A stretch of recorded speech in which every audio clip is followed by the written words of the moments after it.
Welcome to the Coach V Show, your Hollywood radio show for personal development with expert insights and interviews to help you, me, and we work to be our best and live our best life. Offering for your consideration through some of my insights, but definitely through my featured guests, these success frameworks, behavioral models, and life lessons that if you should find value in them, that you subscribe and deploy all over your life, leadership, and business.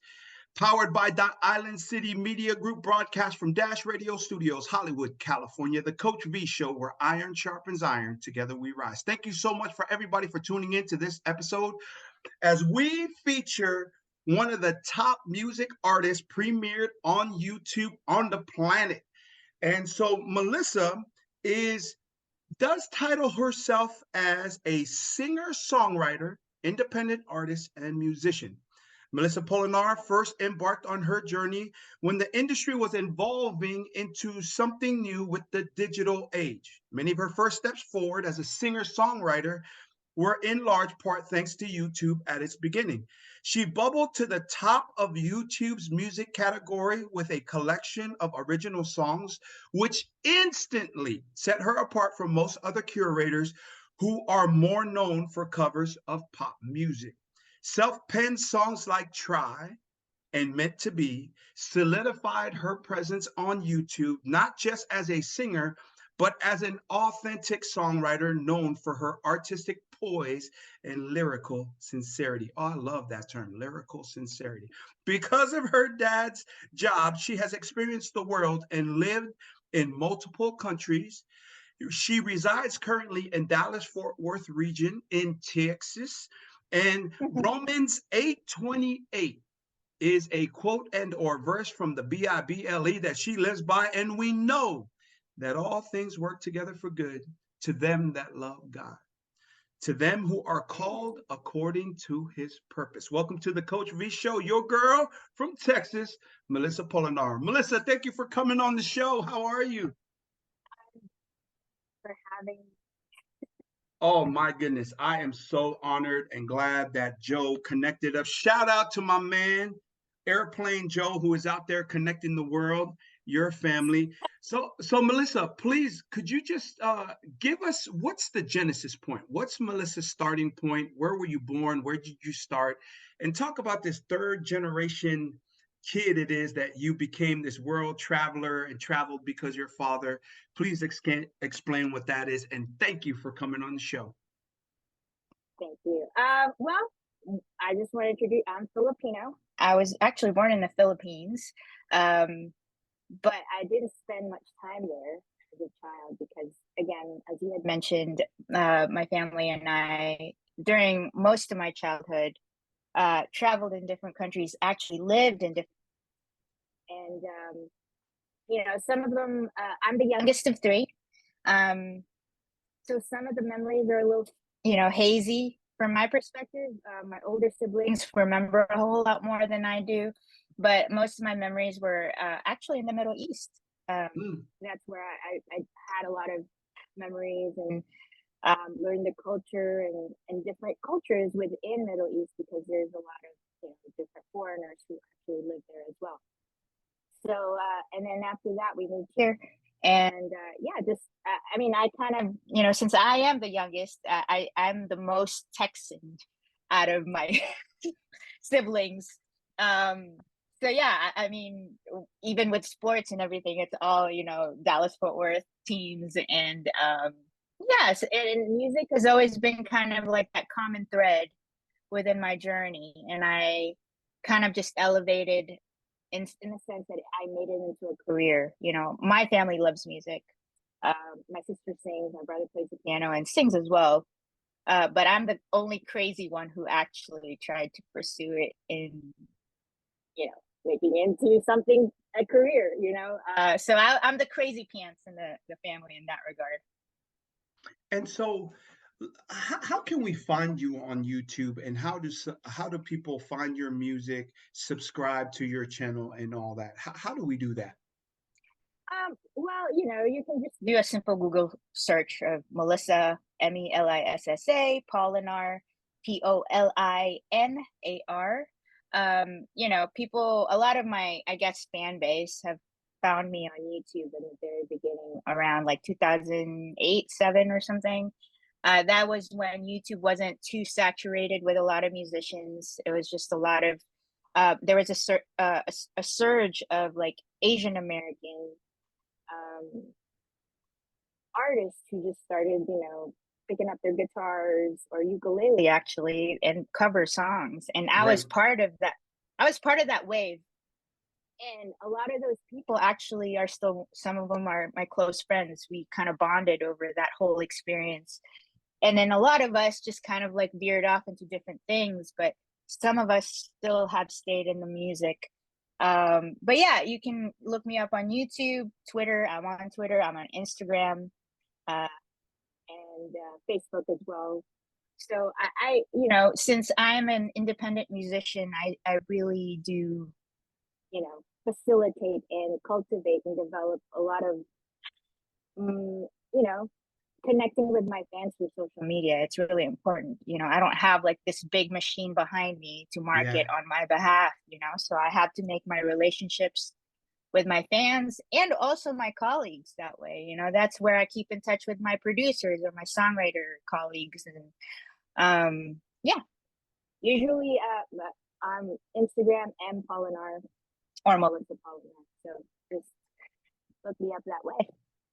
And so there are so many stories of the struggling music artist or people in the art realm. Mhm. How has your journey been? And talk us through the struggles.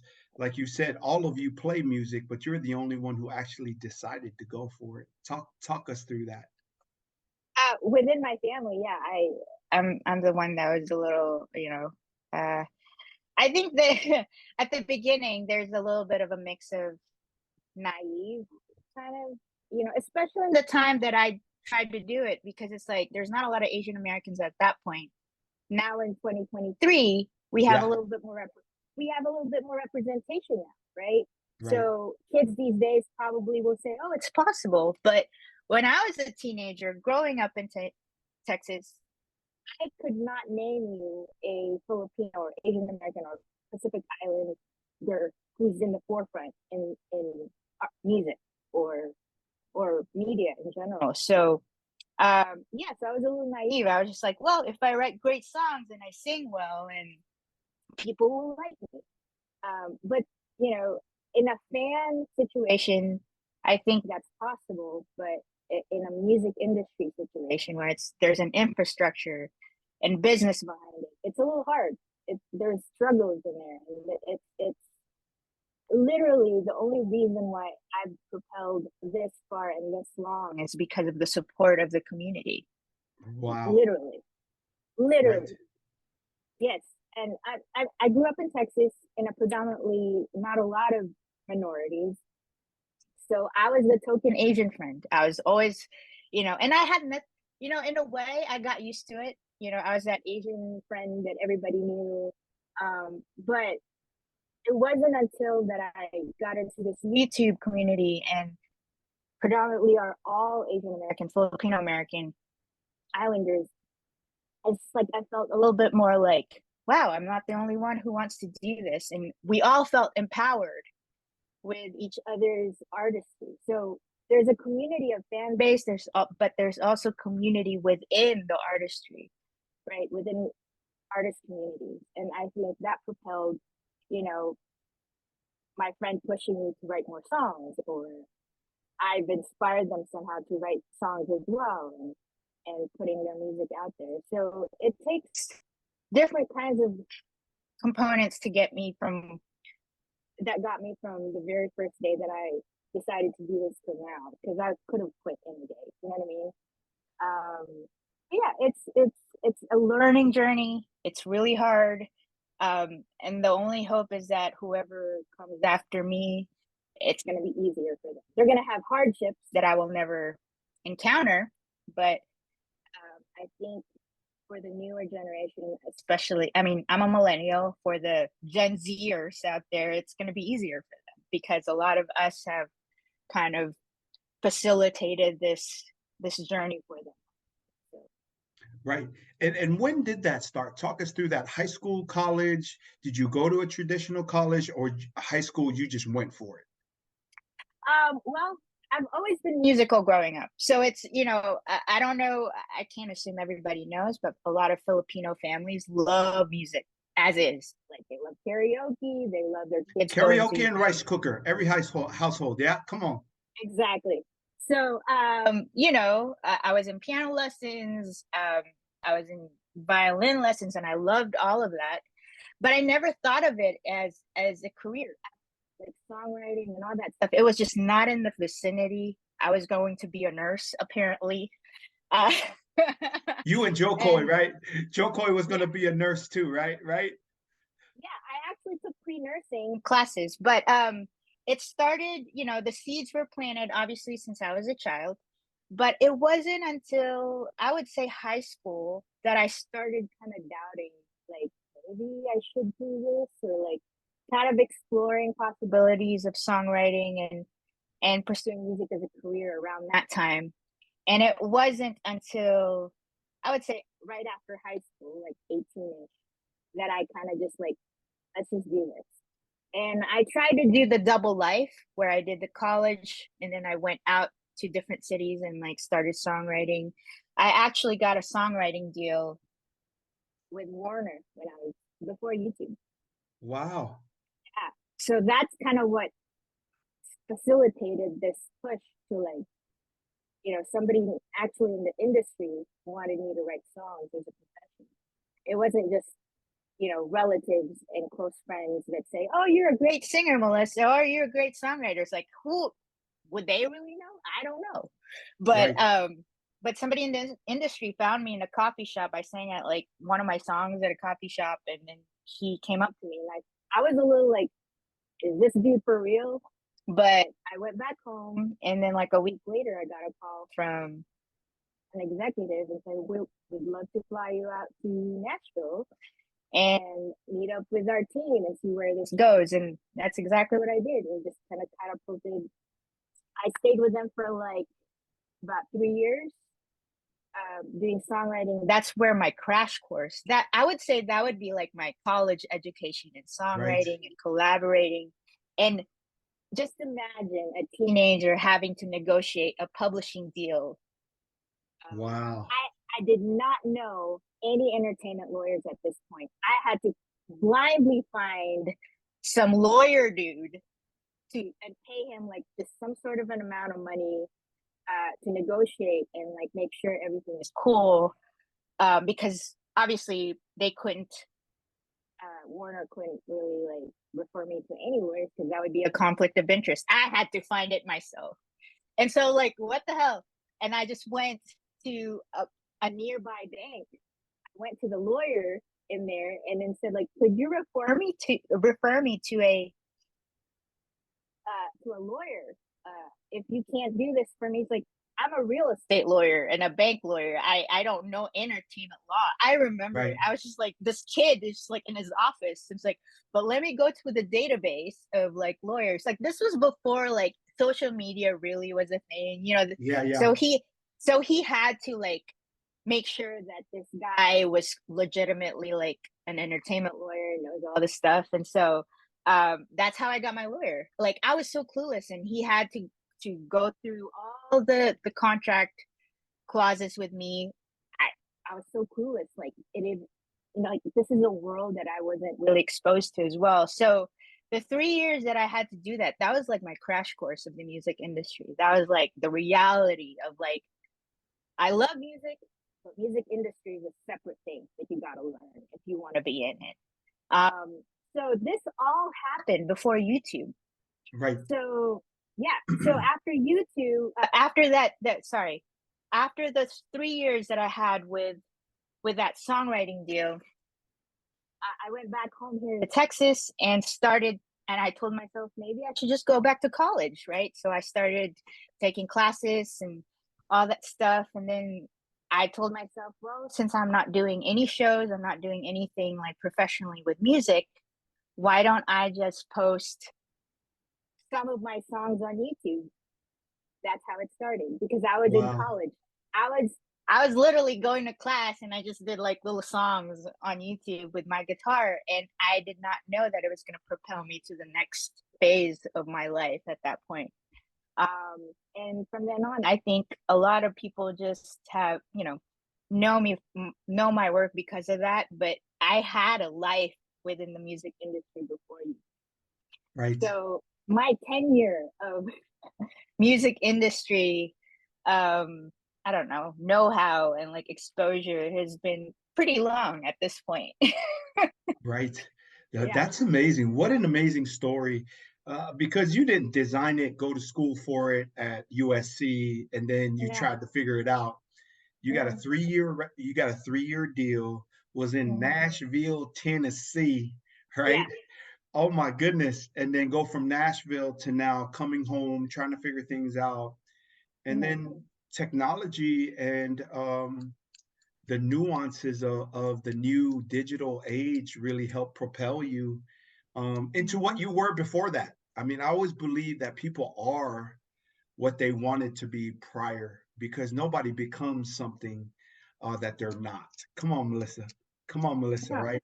I mean, like Preach it. from the verse that you're talking about in 828, man, when we connect to our purpose and we move according to faith, great things happen.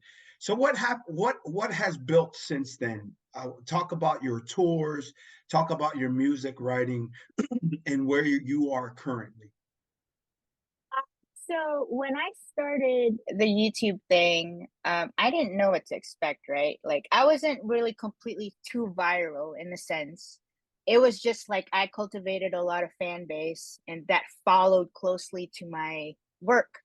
And then I met other musicians within that, like Jeremy Passion, Gabe Bondoc, AJ Raphael, like Kina Granis. Like those are the kids on YouTube. Like those were the YouTube people. Jennifer Chung. Um, I could name you a whole slew, but like it was like a cool community that whoever posted something on YouTube, we were all about it. Like it's like, oh, what's Jeremy posting? Like what cover? Again, like on that bio, I had, somebody wrote that for me actually. Uh, the bio is that like uh, I focused more on my original content because I had a catalog of songs already that I wrote in Nashville. And I was like, well, if nobody's going to hear any of these songs, I worked so hard for them. And then, people are covering the top 40 songs, which basically algorithmically was more in favor with hits and like being viral and stuff. Right, right, right. I, but I'm a weirdo and I just went against the grain. I was like, I'm gonna do my songs. I don't care if I don't really get a lot of hits because I worked hard for it. So Meant to Be was probably the first one that I actually posted um, on YouTube. And what I realized then, like I was doing shows, people were starting to sing. The audience was starting to sing. Wow, So that's I, awesome. Yeah. so so like I had the realization is like, okay, this is paying off because it's like I get to use my songs, I get to sing it, and then this is a way for people to have a relationship with my music. Um, and I just kind of went forward after that. I mean, I did some covers here and there, so I wasn't completely like anti covers. Um, but like Try is another one that I actually would identify as an original song that I wrote within that whole thing. So Meant to Be, I wrote that a while back before my YouTube phase. But Try was a song that I wrote within that whole season of YouTube. Um, and then, like besides having this musician community, I also got the privilege to tour with India Ari, I saw that. David Ryan Harris, who is one of my musical heroes. He's singer songwriter as well, who plays a lot of people know him because of John Mayer. So he's worked with John Mayer a lot. Um, you know, Other independent artists like Ernie Halter, uh, Tony Luca. And because of that, I got to release music too, right? So part of the independent musicianship, there was a phase where, you know, I have these songs, but I need money to Say go that to this. again. That is some real talk right there. Say that again, Melissa. You need money. You need money to make records. You need money to pay musicians. You need money to travel. Right. Right. So, actually, my first full length record was funded by my fans, which was Kickstarter. So I made my first full length record back in 2014, called Calls and Echoes. And because of that, I got to, choose whoever I wanted to work with. I was my own A&R. So in a record label, they always say, "Who's your A&R?" So I think it stands for artist and repertoire. So basically, that if I'm an artist signed to a label, my A&R will pretty much like budget stuff for me, and who would go out to scout for producers to be with the artist, to work with the artist and all that stuff. I had to do all of that. Like Right. I basically chose the song that I want to be on that record. I chose a photographer who would do the photo shoot with me. I chose all my collaborators and musicians who were involved, and I wouldn't have been able to do that if it wasn't for that Kickstarter funding from an independent sourcing, right? So yeah, it's out there. I've collaborated with so many people that I just like dream of working with, and now I'm at the point where it's like, I don't know, like there is a sense of freedom now. I appreciate it more as I've gotten older, that I look back and say, like, I had all that freedom to do whatever I wanted. Yes, I don't have huge radio plays. Yes, I'm not selling a billion records. But I can guarantee you a lot of the signed artists have compromised so much of their liberty to say whatever they want, whatever they don't want to, but end up doing because their label was behind it, saying you should do this for the sake of the bottom line. And I didn't. Right. And I can honestly say that I've never compromised any of my art. Um, and I'm like, yeah, and as I've gotten older, I'm just getting more proud of that whole, like, wow, what a blessing to be Right. able to do that. Right. So yeah, I'm at a point where 2023, still doing shows and like planning some upcoming projects for myself. It's like I don't know, it's like it's a common thing for me. Like it's like a normal thing for me to do it. But I sometimes do stop and say, I'm like, wow, I get to do this the way I want, in the capacity that I want. And obviously, there are certain things that I wish I had more of, like marketing, or I don't know, and all that stuff that a lot of labels make, bigger corporate independent. No, I'm very fortunate and blessed to have this journey, no Yeah. matter how hard it has been. And then I guarantee you, I can tell you all the hard stuff too. But I feel like when I do look back, it's like the hard stuff doesn't really matter. Like, Mm. Right. Right. That's such an awesome story. You ever told this story on a media platform? actually, in a couple of small time, like podcasts and stuff, but they all focus on different demographics. Like Right. this, obviously your demographic is like Pacific Island, islanders and all that. So I think it'll be, wherever I tell the story as it's. Yeah, no, that's awesome. I appreciate you sharing that story. So let's take all of that. Let's take the world travels, ending up in Texas, going to high school, trying to figure out your passion and your purpose. And if you would invest in that, you go to Nashville, Tennessee, then you start covering your own music instead of covering other people's music. And then it really starts to hit and have traction. Then it's amazing because as a professional speaker, like when I go to these large corporations and I say a quote, like here's two Coach V quotes. There's money in the transaction, but the wealth is in the relationships. And the audience, like 1,000 people say the same thing as I'm saying it. When I say life is struggle, struggle is life, misery is optional. And they repeat it like it's a song.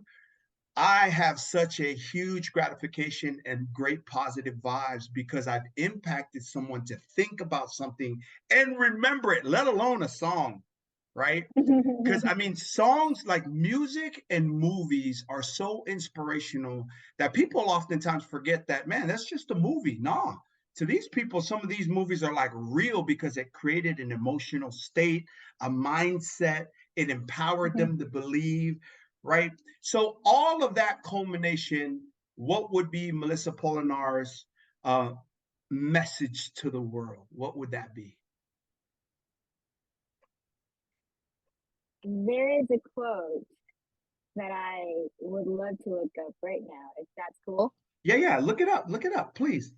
It's actually because I want to say it word for word. Um, actually, I posted it. Please look So up that quote. this part probably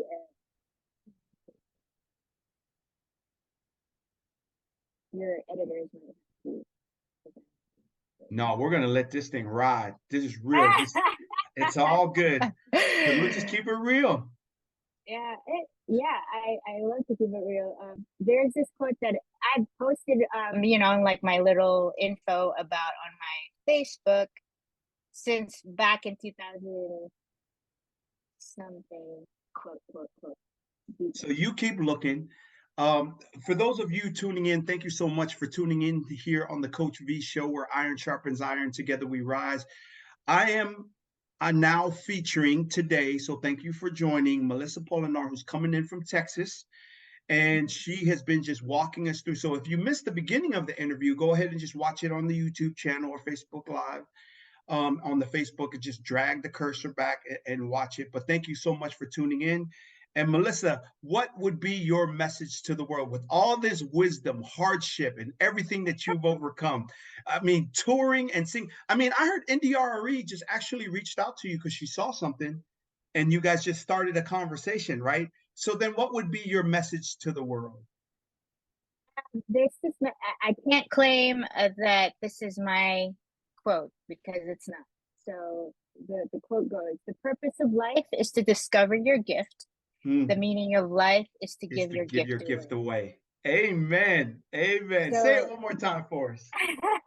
the purpose of life is to discover your gift. The meaning of life is to give your gift away.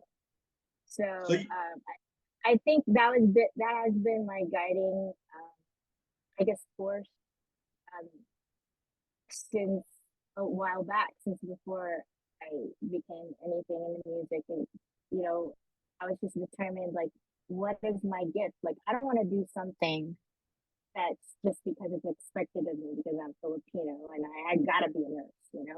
If my gift is to become a nurse, I will be 100% nurse, right? yeah, But yeah. I Shout out to knew nurses. from, yes, Absolutely. we need you in our lives. And I have a lot in my family. But I think there was just this like little voice in my heart, in my head that wasn't my path. And I think when people figure out what their true gifts are, no matter how hard it is, or, I've gone through anxiety and depression through my journeys, right? My dad passed away actually 2020. So Oh, condolences. Yeah. yeah, it's been a struggle, like even just coping with it.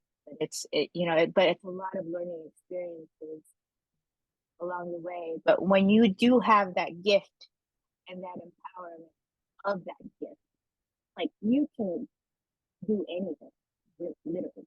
So I think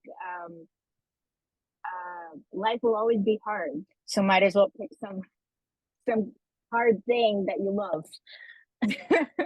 Yeah, absolutely. In terms of what I coach, teach, and train corporate companies, I love the word that you used, empowerment, because everything I do, coach, teach, and train is around empowerment. But I switch it from a noun to a verb, where a person now self-empowers themselves and grants themselves permission, authority to do, become, and achieve what they want in life, leadership, and business, that they claim their rights and they take control of their life. How has that definition been evident in everything that it is that you've ever done since high school? um, say that. What's the question again? So the question is, so right, if empowerment is and self-empowerment, like you said, Mm-hmm. find your gift and then grant yourself permission and Mm-hmm. authority to do, become, and achieve what you want in life, leadership, and business. That you actually claim your rights because you have the gift, you have the purpose, and that you Mm-hmm. take control of your life. Is that what Mm-hmm. you've experienced throughout your career? I can honestly say I feel like that's what I've done. It maybe in my subtle, like shy ways and reserved ways, but I've given the permission, giving yourself permission, right? People think of empowerment as like, yes, empower, like kind of like, this whole strength thing. But sometimes power comes in very like subtle ways too. So I wasn't really the most outgoing kid. I wasn't the most like extroverted person, but I think when you do have that empowerment, it will just come, and that permission that you say, it will just come out. And sometimes in a songwriting way, songwriting is a very solemn kind of process. You just sit down and write something. Like that's not a very exciting physically, like an activity. So, but I gave myself permission, and that is my, I guess, superpower, right? So it's Yeah. like I have to use it, right? So, I can honestly say that, one thing that I really love about songwriting is that kind of like movies, though maybe fictional, it's not always in an autobiographical standpoint for me, but it creates narratives. And this is what Mm. I and this is why it's really important, especially for Pacific Islanders, Asian Americans, um, any group of minority, that we create narratives. This is my perspective as a songwriter who's Asian American, and you put it out there. It creates a narrative, and this is where I feel like I'm reaping the rewards. Especially, I walk in the streets of LA, right? There's a lot more Asians in LA than here in Right. Texas. I would go to like Bossa Nova, and some kid will come up to me and say that they were listening to my songs and they picked up the guitar and started writing songs because of what I did, because Right. they wouldn't have other. And I think whatever it is, what my trajectory is from here on out, I don't care anymore because I've inspired people before. Now that's going to take um, over. So I feel like narratives are very important. Creating stories, creating realities, and that's people of minority groups that don't really have that, I don't know, privilege, right? Mm-hmm. So that's why you have a radio station and all these things, because you need narratives, you need stories to be told from different perspectives, not only inspiring them, their gifts, but like to tell my story, to tell your story, and whoever comes on the show is very important. Yeah, absolutely. So to Melissa's point, for everybody that's watching, there is a narrative in what's called ethnic media representation. The majority of that representation, and shout out to The Rock and Jason Momoa. I mean, prior to those guys making Hollywood mainstream about Polynesian and now Moana, right? There was no interest whatsoever by writers and movie houses in making anything Polynesian, Asian Pacific Islander, and nothing, right? But really, it's important because it becomes empowerment and setting the horizon that if we people understand this, if we don't write our narrative and write our story, then we're now consigned to the narrative and the story it is that people tell about us. That's why we're here on the Coach V Show. That's why we feature amazing artists, people and people in the business community that actually have an amazing story and has done it on a high level. Like Melissa isn't on this show just because we like some of her songs and I play hoops with her cousin. No, she's on this call because she's a champion. I mean, if you look at the wall that's behind me, it represents, I get on calls and people know right away, like this guy, he was referred as a champion. He is a champion. Melissa's on this call because she's a champion. And you want to talk about empowerment for a person that wrote her own songs, right? Created her own bookings, got her own photographer, tried to figure out her own website. I mean, that is actually really how the music industry works. Like people think that everybody became this artist by being, I mean, when uh who's my man from Detroit? Help me, Melissa. Detroit white rapper, right? He would always roll with Snoop Dogg and Dr. Dre. Uh, Eminem came to Hollywood, was the hottest thing since sliced bread, and had to go home to Detroit for like 2 or 3 years before he even got signed to a label. The struggle is so different for everybody, right, Melissa? But the fact that you're able to do your own thing, I mean, that's absolutely amazing. And we're here giving you your kudos because we're the ethnic media that should be giving you your kudos, right? You can go on Oprah, you can go on all these other shows, but here at Island City, we really pride ourselves in telling stories that not maybe everybody knows, but it is absolutely a phenomenal and empowering story that people need to hear. So in that, everybody, thank you for tuning into the show. We've come to the segment of the show that we're going to put Melissa on the Coach V hot seat.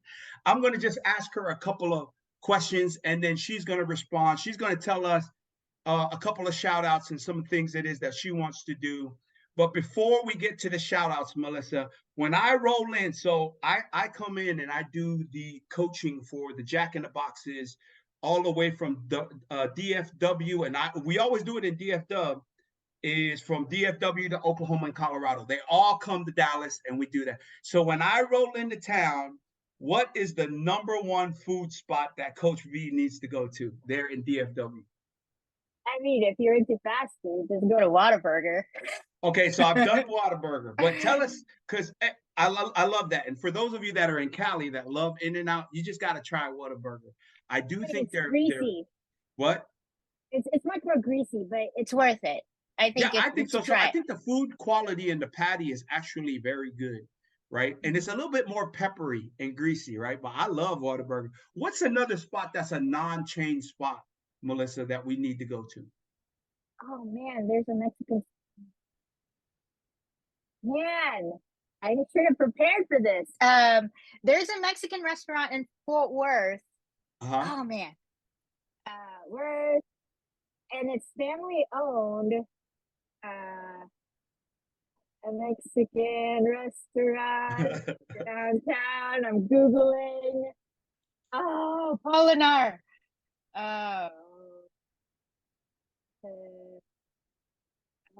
You find it? No, hold on. Whenever there's like presidents and like political figures visit, that they always go there. In Fort Worth, it's a Mexican spot. Family Tennessee. Joe T. Garcia's. There you go. Spell it. Okay, so it's Joe Joe, and then T, like the initial, and then Garcia's. Oh, Joe T. Garcia's. I thought you said Josie Garcia. No. Okay, I got it. Okay. Yeah. And then here's the next question on the Coach V hot seat. Who does Melissa Polinar rock the most? Who are the top 3 artists that you rock? Yo, I would say India RE, to be honest. Yeah.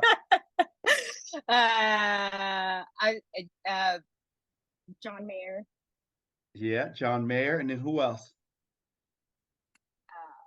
This is a tough question. This is the third one. What's the third one? Polinar.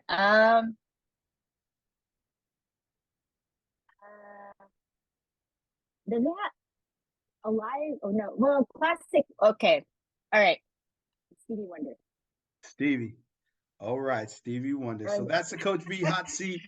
Yeah. And so, Melissa, thank you so much. You can find Melissa Polinar. I'll have all of that in this description below, whether you're seeing this on LinkedIn, Facebook, IG, or on YouTube. You'll see the description of how you can connect with her via YouTube.